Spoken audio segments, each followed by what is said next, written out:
Cette année, Noël, c'était folklore. Pour la faire courte, côté de ma mère, les vieux sont canés. Et côté de mon père, il reste plus que la grand-mère. Attention le morceau. Un accent provençal plus que trempé et des histoires à n'en plus finir. La plus grosse descente de whisky encore jamais recensée. Et un amour profond pour son pays halodien. Ce qui veut dire tambourin, coiffe, jupon, santon et tout le tralalane. Bon, premier Noël sans l'amour de sa vie, le papy parti, on se pressait pas. Pour désamorcer la bombe, la daronne propose qu'on se casse au pays des ancêtres. Italie, nous voilà, tout bleu, tout flemme, à nous taper les 128 tunnels jusqu'à Genova. Contre sa race maudite, ils sont sérieux. 128 tunnels, sur ma mère. Le premier qui dit que je fais la Marseillaise, je le mets au bûcher, l'enflure. 128 putains de tunnels, 128 putains d'éclatage d'yeux à la sortie. 128 zones de noir, où tu es totalement aveugle à cause de l'éclatage d'yeux précédent et suivant, précédent et suivant, et mon cul. Quand on arrive là-bas, surprise, un tunnel, bref. Si tu crois qu'il y a une possibilité de se garer à Gênes, c'est que t'es hystérique et inculte. C'est non négociable. Les places sont des places temporaires. Genre, on se fout de la gueule des Marseillais en double file partout, mais par contre là-bas, tu peux te garer pour acheter du pain.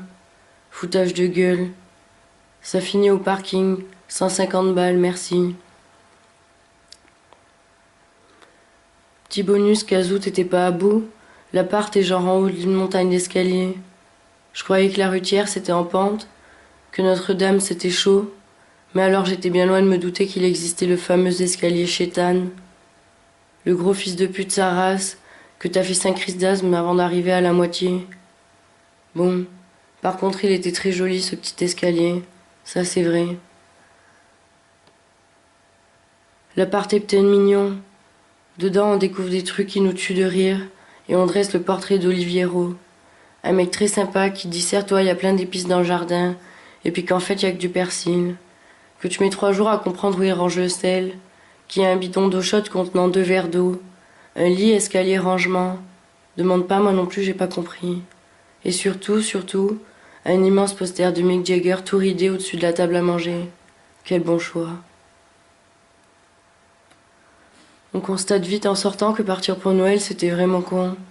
Absolument tout est fermé. On a du mal à se dire que quelqu'un vit ici. En tournant en rond pendant des heures pour visiter, trouver de quoi manger ou un truc cool à voir, on tombe sur une place avec du mapping sur un vieux bâtiment. Pourquoi pas? J'ai rarement vu quelque chose d'aussi merdique et d'aussi mauvais goût. Le truc était pas calé, les couleurs à vomir, et l'esthétique d'ensemble que dire. Les photos de Warhol, c'est bon, on est dosé. Le barman tout potelé du seul bar ouvert nous amène des bières sans bulles à 4 euros, et là c'est le bonheur. On se résigne et on rentre.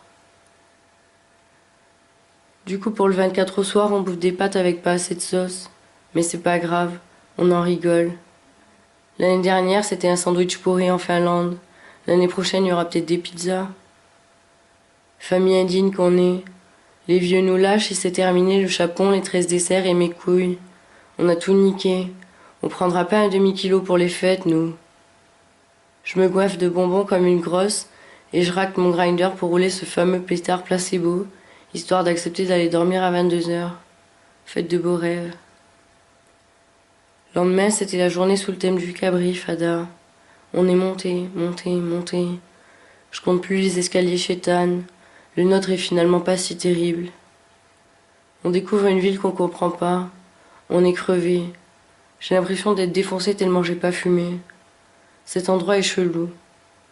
T'as un putain de monument historique, rue d'après c'est le ghetto, rue d'après c'est le panier, rue d'après t'es sous une passerelle 4 voies.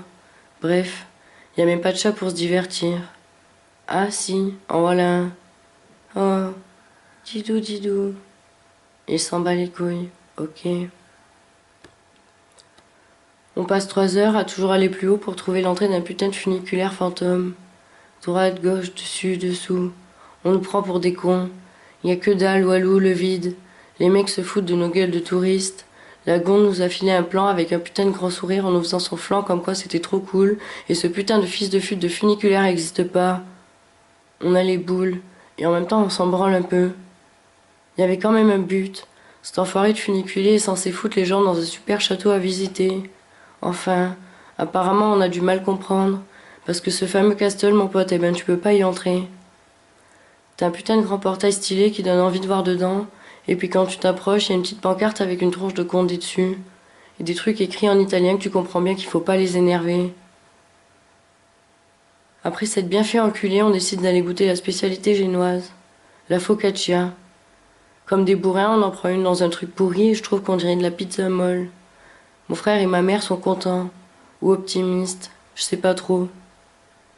Aujourd'hui, on finit par trouver un petit supermarché ouvert et au bord des larmes, on achète de la salade et de la crème de vinaigre. Ce soir, c'est Noël. On n'arrive même plus à marcher tellement on est KO. On fait comme si les escaliers chétans n'existaient pas. On est humble, on regarde vers le haut. Ouais, ou pas. Troisième jour, après avoir conclu qu'Oliviero était lié d'un amour passionné à Paola, la jolie fille de la photo à côté de la peinture moche sous l'étagère tordue. Mais qu'en fait, Paola, c'est la voisine. Et on le sait parce qu'on a son wifi. Après avoir trouvé le sel et pris des douches froides, analysé la collecte ringarde de vinyle de rock et remis le sambon dans le salon, on lui rend les clés et on décolle. Mais aujourd'hui, chose incroyable, tout est ouvert. Tout ce qu'on croyait que c'était des portes de maison ou de garage, ou tout ce que tu peux imaginer ressemblant pas à une devanture, mais en fait c'est des magasins. Ok, bingo, bah c'est cool, on se casse. On se fait un tour express de toutes les rues qu'on a déjà vues 100 fois en 2 jours et on les reconnaît plus. C'est la teuf partout, ça fait des grillades. Juste histoire de te rappeler que t'es vraiment un con. Allez, sans rancune, on va acheter 3 merdouilles au centre de la mer et ciao. C'est pas grave.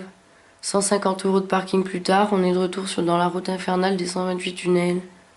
Ma daronne qui, je pense, avait de la peine pour moi, et aussi pleine cul de cette route, se lance dans la quête de la route alternative, celle de la côte. Là, tu te rappelles pourquoi tu vis. Plage sur plage, mer sur mer. Je cale ma caméra comme une merde dans la voiture et je filme. T'as réussi à me casser les couilles, parce que tu comprends, le machin de merde se voit à l'écran.